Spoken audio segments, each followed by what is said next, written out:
Guys ಈ ಗೂಗಲ್ನ ನಂಬ್ಕೊಂಡು ಮಾತ್ರ ಬರಬೇಡ್ರಿ ಗೈಸ್. ಇದು ಯಾವುದೋ ಎಷ್ಟು ವರ್ಸ್ಟ್ ಫುಡ್ ಅಂತ ಅಂದರೆ ಫುಲ್ಲು ತಣ್ಣಗಾಗಿರೋ ಪಲಾವ್ ಅಂತೆ. ಗೈಸ್ ಈ ಪ್ಲೇಸ್ ಯಾರ್ಯಾರಿಗೆ ಗೊತ್ತಿದೆ ಕಮೆಂಟ್ ಮಾಡಿ ಗೈಸ್. ಹಲೋ, ನಾನು ನಿಮ್ಮ ರೇಣು. ಎಲ್ಲರೂ ಹೇಗಿದ್ದೀರಾ? ಐ ಹೋಪ್ ಎಲ್ಲರೂ ಚೆನ್ನಾಗಿದ್ದೀರಾ ಅಂತ ಅನ್ಕೋತೀನಿ. ಹಾಗೆಯೇ ಇನ್ನೊಂದು ವಿಷಯ ಹೆಂಗೆ ಗೊತ್ತಾ, ಇನ್ನೊಂದು 10 ಡೇಸ್ ಬಿಟ್ಟರೆ ನನ್ನ ಬರ್ತ್ಡೇ ಗಾಯ್ಸ್. ಇನ್ನು 23ಗೆ ನನ್ನ ಜರ್ನಿ ಸ್ಟಾರ್ಟ್ ಆಗ್ತಾಯಿದೆ. ಸೊ ಬೇಗ ಹೋಗಿ ಪಟ್ ಅಂತ ರೆಡಿಯಾಗಿ ಬರ್ತೀನಿ. ಟೈಮ್ ಬಂದು ಆಲ್ರೆಡಿ 6 o'clock ಆಗಿದೆ. ಸೊ ಇವಾಗ ಆಲ್ರೆಡಿ ನೀವು ನೋಡಿರ್ತೀರ ನಾನು ಎಲ್ಲಿ ಹೋಗ್ತಿದ್ದೀನಿ ಅಂತೇಳಿ. ಹೌದು, ಆಲ್ರಾಮೇಶ್ವರಕ್ಕೆ ಹೋಗ್ತಾ ಇದ್ದೀನಿ. ಸೊ ಅಲ್ಲಿ ಏನೇನಾಗುತ್ತೆ, ಸೊ ಆ ಜಾಗದ ಮಹತ್ವ ಏನು, ಆ ದೇವರಿನ ಮಹತ್ವ ಏನು, ಸೊ ಅದನ್ನು ಎಲ್ಲದನ್ನು ಕೂಡ ನಿಮ್ಮ ಜೊತೆ ನಾನು ಶೇರ್ ಮಾಡ್ತೀನಿ. ಹಾಗೆ ನಾನು ಕೂಡ ತಿಳ್ಕೊತೀನಿ. ಸೊ ಇವಾಗ ಆಲ್ರೆಡಿ ಹೋಗಬೇಕಾಗಿತ್ತು, ಸ್ವಲ್ಪ ಲೇಟ್ ಆಗಿದೆ. ಸೊ ಪರವಾಗಿಲ್ಲ, ಹೋಗೋಣ ಸ್ವಲ್ಪ ಬೇಗ. So let's start the video guys. Hair style ಎಷ್ಟು ಚೆನ್ನಾಗಿ ಮಾಡಿಕೊಂಡ್ರು ಈ ಗಾಳೀಲಿ ಎಲ್ಲ ಹಾಳಾಗೋಗುತ್ತೆ. ಕೆರೆ ಎಷ್ಟು ದೊಡ್ಡದಿದೆ, ನೀರೇ ಇಲ್ಲ ದೊಡ್ಡದಲ್ಲಿ. ಹೊಳಲ್ಕೆರೆ ಮೇಲೆ ಹೋಗಬೇಕಾಗಿರೋದಲ್ಲ. ಸೊ ಅಲ್ಲಿ ಕೂಡ ದೊಡ್ಡ ಗಣಪತಿ ದೇವಸ್ಥಾನ ಇದೆ. ಸೊ ನೀವು ಈ ಸೈಡ್ ಬಂದರೆ ಈ ದೇವಸ್ಥಾನಕ್ಕೆ ಒಮ್ಮೆ ಹೋಗಿ ಬನ್ನಿ. ಸೊ ಎಷ್ಟೋ ನೆಮ್ಮದಿ ಸಿಗುತ್ತೆ. ಸೊ ಹೋಗ್ತಾ ಕಾಲು ತೊಳ್ಕೊಂಡು ಹಾಗೆ ದೇವಸ್ಥಾನ ಒಳಗಡೆ ಹೋಗ್ತಾ ಇದ್ದೀವಿ. ನೀವು ನೋಡ್ತಾ ಇರ್ಬೋದು ಎಷ್ಟು ದೊಡ್ಡ ಕಲ್ಲಿನ ಮೂರ್ತಿ ಇದೆ ಅಂತ ಹೇಳಿ.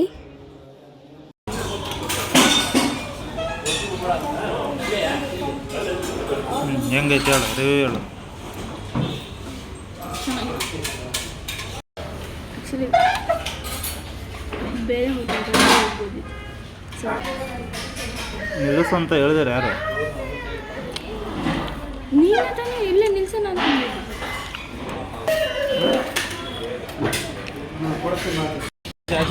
₹100 ಕೊಟ್ಟಿದ್ರೆ ಅವನೊಂದು ಮಕ್ಕಳಾರ ಗೈಸ್ ಇವಾಗ ತಿಂಡಿ ಮಾಡಿದ್ದಾಯಿತು. Next journey start. ಮತ್ತೆ ಆ್ಯಕ್ಚುಲಿ ಎಷ್ಟು ಕಿಲೋಮೀಟರ್ ಇದೆ? 34. ಇನ್ನು ಮೇ ಬಿ 140 ಮಿನಿಟ್ಸ್ ಆಗ್ಬೋದೆ ನಾನು ಹೋಗೋಕ್ಕೆ. ಸೊ ಹೋಗೋಣ. ಆ್ಯಕ್ಚುಲಿ ಹೊಳಲ್ಕೆರೆಯಲ್ಲಿ ತಿಂಡಿಗೆ ಅಂತ ನಿಲ್ಲಿಸಿದ್ದು ಟರ್ನಿಂಗಲ್ಲೇ ಇದೆ ಆ ಹೋಟೆಲು. ಎಷ್ಟು ವರ್ಸ್ಟ್ ಫುಡ್ ಅಂತ ಅಂದರೆ ಫುಲ್ಲು ತಣ್ಣಗಾಗಿರೋ ಪಲಾವ್ ಅಂತೆ. ಫುಡ್ ಏನು ಅಷ್ಟೊಂದು ಬರ್ತಿಲ್ಲ. ದೊಡ್ಡ ಹೋಟ್ಲಾಗ ಮಾತ್ರ ತಿನ್ನೋಕೆ ಹೋಗ್ಬೇಡ, ಸಣ್ಣ ಹೋಟ್ಲಿಗೆ. ಆ ರೋಡ್ ಸೈಡಲ್ಲಿ ಹೋಗಿದ್ರು ಕೂಡ ಫುಡ್ಡು ತುಂಬ ಚೆನ್ನಾಗಿರ್ತಾ ಇತ್ತು. ಬಟ್ ಏನು ಮಾಡ್ತೀರಾ, ರೋಡ್ ಸೈಡಲ್ಲಿ ಅಂಗಡಿಗಳು ಇಟ್ಟಿರ್ತಾರಲ್ವ, ಅಲ್ಲೋಗಿ ತಿಂದರೂ ಕೂಡ ಅದು ಫುಡ್ ಟೇಸ್ಟ್ ತುಂಬ ಚೆನ್ನಾಗಿರುತ್ತೆ. ಟೇಸ್ಟ್ ಇರುತ್ತೆ, ಅದ್ರ ಜೊತೆ ಪ್ರೀತಿನೂ ಸಿಗುತ್ತೆ. ನಮ್ಮ ಮಕ್ಕಳಿಗೆ ಪರ್ಚೇಸ್ ಆಗಿರುತ್ತೆ.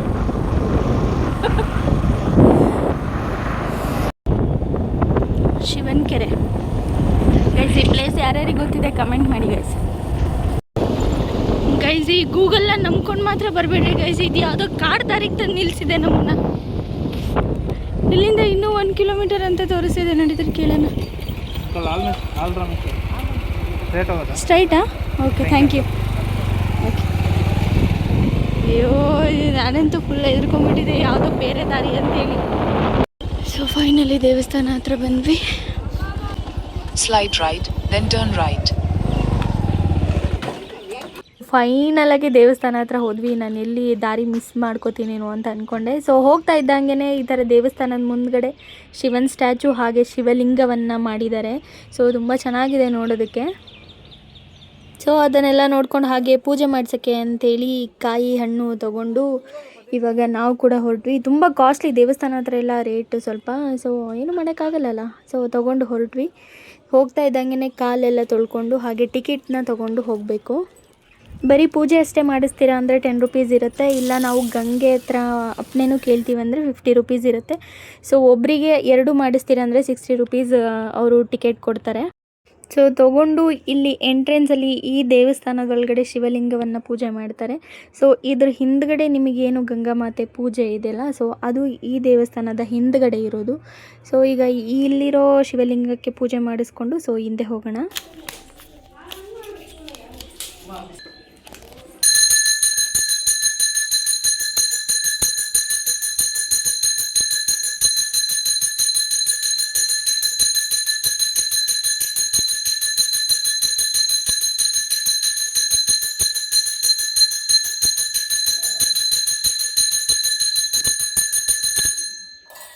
ಸೊ ಈ ದೇವಸ್ಥಾನ ಬಂದು ತ್ರೇತಾಯುಗ ಕಾಲದಲ್ಲಿ ರಾಮ ವನವಾಸಕ್ಕೆ ಅಂತ ಹೊರಟಾಗ ಇಷ್ಟಲಿಂಗ ಪೂಜೆಗೋಸ್ಕರ ಬಾಣದಿಂದ ನೀರನ್ನ ತೆಗಿತಾರೆ. ಸೊ ಇಲ್ಲಿ ನೀರು ಕಾಶಿಯಿಂದ ಉದ್ಭವವಾಗಿದೆ ಅಂತ ಎಲ್ಲರೂ ಕೂಡ ನಂಬಿರ್ತಾರೆ. ಹಾಗೆ ಇಲ್ಲಿ ಯಾವತ್ತೂ ಕೂಡ ನೀರು ಅಂದರೆ ಚಳಿಗಾಲದಲ್ಲಿ, ಮಳೆಗಾಲದಲ್ಲಿ ಎಲ್ಲ ಟೈಮಲ್ಲೂ ಕೂಡ ಇದೇ ಥರ ನೀರು ಹರಿತಾ ಇರುತ್ತೆ. ಸೀತಾರಾಮ ಏನು ಶಿವಲಿಂಗಕ್ಕೆ ಪೂಜೆ ಮಾಡಿ ಆ ಲಿಂಗವನ್ನು ಅಲ್ಲೇ ಬಿಟ್ಟು ಹೋದಾಗ ಸೊ ಅಲ್ಲಿ ಯಾವುದೇ ರೀತಿ ಜನ ವ್ಯವಸ್ಥೆ ಇರೋದಿಲ್ಲ. ಹಾಗಾಗಿ ಒಂದು ಹಸು ಪ್ರತಿನಿತ್ಯ ಬಂದು ಆ ಶಿವಲಿಂಗಕ್ಕೆ ತನ್ನ ಹಾಲನ್ನು ಎರಿತಾ ಇರೋದ್ರಿಂದ ಈ ಊರನ್ನು ಹಾಲ್ ರಾಮೇಶ್ವರ ಅಂತ ಹೇಳಿ ಕರೀತಾರೆ. ಸೊ ಈ ಗಂಗೆ ಕೊಳದಲ್ಲಿ ನೀವು ಮನಸ್ಸಲ್ಲಿ ಏನು ಅಂದ್ಕೊಂಡಿರ್ತೀರೋ ಅದು ಆಗತ್ತೆ ಅಂತ ಅಂದರೆ ಬಾಳೆಹಣ್ಣು, ಅಡಿಕೆ, ಉತ್ತುತ್ತಿ, ನಿಂಬೆಹಣ್ಣು, ಚಿನ್ನದ ತೊಟ್ಟಿಲು, ಬೆಳ್ಳಿ ತೊಟ್ಟಿಲು, ತುಂಬಿದ ಕೊಡಪಾಣ, ಶಿವಲಿಂಗ, ಹಾಗೆ ಸಾಲಿಗ್ರಾಮ, ತುಂಬಿದ ಬಾಗಿಣ ಮರ, ಹೊಂಬಾಳೆ ಈ ಥರ ಪ್ರಸಾದ ನಿಮಗೆ ಆ ಕೆಲಸ ಆಗತ್ತೆ ಅಂದರೆ ಬರುತ್ತೆ. ಈ ಥರ ಪ್ರಸಾದ ಬಂದಾಗ ನೀವು ಮನಸ್ಸಲ್ಲಿ ಏನು ಅಂದ್ಕೊಂಡಿರ್ತೀರೋ ಅದು ಈಡೇರತ್ತೆ ಅಂತ ಹೇಳಿ ಅರ್ಥ. ಸೊ ನೀವು ಅಂದ್ಕೊಂಡಿರೋದೇನಾದರೂ ಆಗಲ್ಲ ಅಂತಂದರೆ ಅದಕ್ಕೂ ಕೂಡ ಪ್ರಸಾದ ಬರುತ್ತೆ. ಅದು ಯಾವ ರೀತಿ ಅಂದರೆ ಕಲ್ಲು, ಮಣ್ಣು, ಒಡಗ್ಬಳೆ, ಖಾಲಿ ಚಿಪ್ಪು, ಇದ್ದಲು, ಜೋಳಿಗೆ, ಕೂದಲು ಈ ಥರ ಬರುತ್ತೆ. ಸೊ ಈ ಥರ ಪ್ರಸಾದ ಬಂದಾಗ ನೀವು ಅಂದ್ಕೊಂಡಿರೋ ಕೆಲಸ ಆಗಲ್ಲ ಅಂತೇಳಿ ಅರ್ಥ. ಈಗ ನಿಮಗೆ ಗೊತ್ತಿಲ್ಲದಂಗೆ ದೋಷ ಏನಾದರೂ ಇದ್ದರೆ ಅದು ಕೂಡ ಅದು ಅಲ್ಲಿ ತೋರಿಸುತ್ತೆ. ಸೊ ಅಲ್ಲಿ ಬೆಳ್ಳಿ ಆಕಳು, ನವಗ್ರಹ, ಧಾನ್ಯ ಹಾಗೆ ಈ ಥರ ಬರ್ತವೆ. ಸೊ ಇದೆಲ್ಲ ಬಂದಾಗ ನಿಮಗೆ ದೋಷ ಇದೆ ಅಂತೇಳಿ ಅರ್ಥ. ತ್ರೇತಾಯುಗದಲ್ಲಿ ಉದ್ಭವವಾಗಿರುವ ಈ ಲಿಂಗ ಇನ್ನೂ ಕೂಡ ಬೆಳೀತಾ ಇದೆ ಅಂತೆ. ಅಲ್ಲಿನ ಅರ್ಚಕರು ಕೂಡ ಇದನ್ನೇ ಹೇಳ್ತಾರೆ. ಸೊ ಈ ಲಿಂಗ ಇವಾಗಲೂ ಕೂಡ ಸ್ವಲ್ಪ ಸ್ವಲ್ಪ ಬೆಳೀತಾ ಇದೆ ಅಂತ ಹೇಳ್ತಾರೆ. ಆ್ಯಕ್ಚುಲಿ ಬೆಳಗ್ಗೆ ಬೇಗ ಬಂದಿದ್ದರೆ ಹೌದು, ಬೆಳಗ್ಗೆ ಬೇಗನೆ ಹೊರಟಿರೋದು ಹೌದು ಸನೇ. ನಾನು 6 o'clock ಮನೆ ಬಿಟ್ಟಿರೋದು. ಹಲೋ ಸರ್, 6 o'clock ಮನೆ ಬಿಟ್ಟಿರೋದು. ನೀವೇ ಬೇಗ ಹೊರಟಿಲ್ಲ. ಇವರೇ ಗೈಸ್ ಲೇಟ್ ಮಾಡಿರೋದು. ಹಾಗಾಗಿ ಇವರೇ ಗೈಸ್ ಲೇಟ್ ಮಾಡಿರೋದು. ಪೇಷಂಟ್ ಒಬ್ಬರು ಬಂದರು, ಅಟೆಂಡ್ ಮಾಡಿದೆ. ಸೊ ಮತ್ತು ಇಂಥ ಪೇಷಂಟ್ನ ಬಿಡೋಕ್ಕಾಗತ್ತಾ? ಸೊ ಇವಾಗ ಆಲ್ರೆಡಿ 1 o'clock. ಸೊ ಇವಾಗ ಅಲ್ಲಿ ತನಕ ಮತ್ತೆ ವೆಯ್ಟ್ ಮಾಡ್ತಾ ಇದ್ದೀವಿ ಕೂತ್ಕೊಂಡು.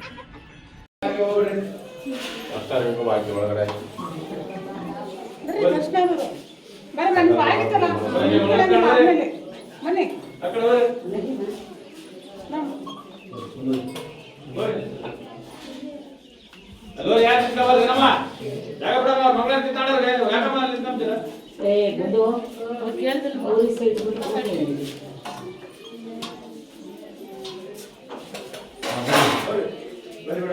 ನಡಿ, ಯಾಕೆ ಬರ್ತಿದೀಯ? ಅಲ್ಲೇ ಇದು ಸರಿ 5 ಸತಿ ಆಯ್ತು. ಬಾ, 5 ಸತಿ ಆಯ್ತು. ತಿರುಗಾಡಲ್ಲ, ಹೋಗ್ತಿರು.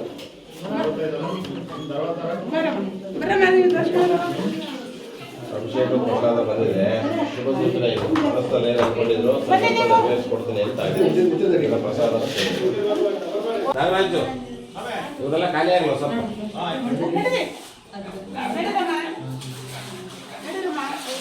ಅಭಿಷೇಕ ಪ್ರಸಾದ ಬಂದಿದೆ. ಶುಭ ಸೂಚನೆ ಇದು. ಮನಸ್ಸಲ್ಲಿ ಏನು ಅನ್ಕೊಂಡಿದ್ರು ಸಂಕಲ್ಪ ನೆರವೇರಿಸಿಕೊಡ್ತೀನಿ ಅಂತ ಆಗಿದೆ. ಪ್ರಸಾದನ ಸೇವನೆ ಮಾಡಿ. ಕೊಳದಲ್ಲಿ ಬಂದಿರೋ ಪ್ರಸಾದನ ನೀವು ಸೇವನೆ ಮಾಡಿ ಇನ್ನು ಉಳಿದಿದ್ದನ್ನು ಕಟ್ಟೆ ಮೇಲೆ ತಂದು ಇಡೋದಕ್ಕೆ ಹೇಳ್ತಾರೆ. ಸೊ ನಾವಂತೂ ತುಂಬ ವೆಯ್ಟ್ ಮಾಡಿದ್ವಿ ಗೈಸ್. ಅರೌಂಡ್ ಒಂದು 3 to 4 hours ಏನೋ ವೆಯ್ಟ್ ಮಾಡಿದ್ವಿ. ಸೊ ನೀವು ಈ ಥರ ಇಲ್ಲಿಗೆ ಬರ್ತೀರಾ ಅಂದರೆ ನೀವು ಈ ಥರ ಮಾಡ್ಕೋಬೇಡಿ. ಬೆಳಗ್ಗೆನೇ ಬನ್ನಿ. ಬೆಳಗ್ಗೆ 9 ಗಂಟೆಗೆ ದೇವಸ್ಥಾನ ಓಪನ್ ಇರುತ್ತೆ. ಸೊ 9 ಗಂಟೆಗೆ ಬಂದು ಟಿಕೆಟ್ ತೊಗೊಂಡ್ರೆ ನೀವು ಬೇಗನೆ ರಿಟರ್ನ್ ಮನೆಗೆ ಹೋಗ್ಬೋದು. ಸೊ ನಾವು 2:15 ಮೇಲೆ ನಮಗೆ ಇದು ಸಿಕ್ಕಿದ್ದು. ಸೊ ಅಲ್ಲಿ ಒಳಗಡೆ ಹೋಗೋ ಅಷ್ಟರಲ್ಲಿ ಅರೌಂಡ್ ಒಂದು 4:30 ಹಂಗೆ ಆಗೋಗ್ಬಿಟ್ಟಿತ್ತು. ಅಷ್ಟು ಜನ ಇದ್ದರು. ಸೊ ಇದು ಮಧ್ಯಾಹ್ನದ ಮೇಲೆ ಅಪ್ಪಣೆ ಕೇಳೋದಕ್ಕೆ ಬಂದಿರುವಂಥ ಜನ. ಸೊ 1 ಗಂಟೆಗೆ ಕ್ಲೋಸ್ ಮಾಡಿಬಿಟ್ರಲ್ಲ. ಸೊ 60 ಮೆಂಬರ್ಸಿಗೆ ಕ್ಲೋಸ್ ಮಾಡಿಬಿಡ್ತಾರೆ. ಸೊ ಅದು ಮಧ್ಯಾಹ್ನ ಆದರೂ ಕೂಡ ಇಷ್ಟೊಂದು ಜನ ಇದ್ದಾರೆ ನೋಡಿ. ದೇವಸ್ಥಾನ ಟೈಮಿಂಗ್ ಏನಪ್ಪ ಅಂತಂದರೆ 9 ರಿಂದ 1 ಗಂಟೆ, ಆಮೇಲೆ 2:30 6 ಗಂಟೆ ತನಕ ಇರುತ್ತೆ ಗೈಸ್. ಸೊ ಈ ದೇವಸ್ಥಾನದ ಸ್ಪೆಷಲ್ ಏನಪ್ಪ ಅಂತಂದರೆ ನಮ್ಮ ಪ್ರತಿಯೊಂದು ದೇವಸ್ಥಾನದಲ್ಲೂ ಕೂಡ ಇಂಥ ಒಂದು ವಾರ ಲೈಕ್ ಶುಕ್ರವಾರ, ಮಂಗಳವಾರ ಸೊ ಆ ಥರ ಇರುತ್ತೆ. ಬಟ್ ಈ ಹಾಲ್ ರಾಮೇಶ್ವರದಲ್ಲಿ ಪ್ರತಿನಿತ್ಯ ಪೂಜೆ ನಡೆಯುತ್ತೆ. ಪ್ರತಿನಿತ್ಯ ಇಷ್ಟೇ ಭಕ್ತಾದಿಗಳು ಬರ್ತಾರೆ. ಹಾಗೆ ಪ್ರತಿನಿತ್ಯ ಕೂಡ ಅಪ್ಪಣೆ ಆಗುತ್ತೆ. ಆ್ಯಕ್ಚುಲಿ ನಾ ಹೋಗಿದ್ದು ಸಂಡೇ, ಬಟ್ ಸಂಡೇ ಹೋದ್ರೂ ಅಷ್ಟು ಜನ ಇದ್ದರು. ಸೊ ಒಳಗಡೆ ಹೋಗೋ ಅಷ್ಟೊತ್ತಿಗೆ 4 ಗಂಟೆ ಹಂಗಾಗೋಗಿತ್ತು. ಸೊ ಬೇಗ ಹೋಗಿ. ಸೊ ಎಲ್ಲ ಮುಗೀತು, ಇವಾಗ ಮನೆಗೆ ಹೋಗ್ತಿದ್ದೀವಿ. ಎಲ್ರಿಗೂ ಕೂಡ ಈ ವಿಡಿಯೋ ತುಂಬ ಇಷ್ಟ ಆಗಿದೆ ಅನ್ಕೋತೀನಿ. ಹಾಗೆ ಇಷ್ಟ ಆಗಿದ್ರೆ ನನ್ನ ಚಾನಲ್ನ ಸಬ್ಸ್ಕ್ರೈಬ್ ಮಾಡ್ಕೊಳ್ಳಿ. ಹಾಗೆ ಲೈಕ್, ಶೇರ್, ಕಮೆಂಟ್ ಮಾಡೋದನ್ನು ಮಾತ್ರ ಮರಿಬೇಡಿ. So bye guys.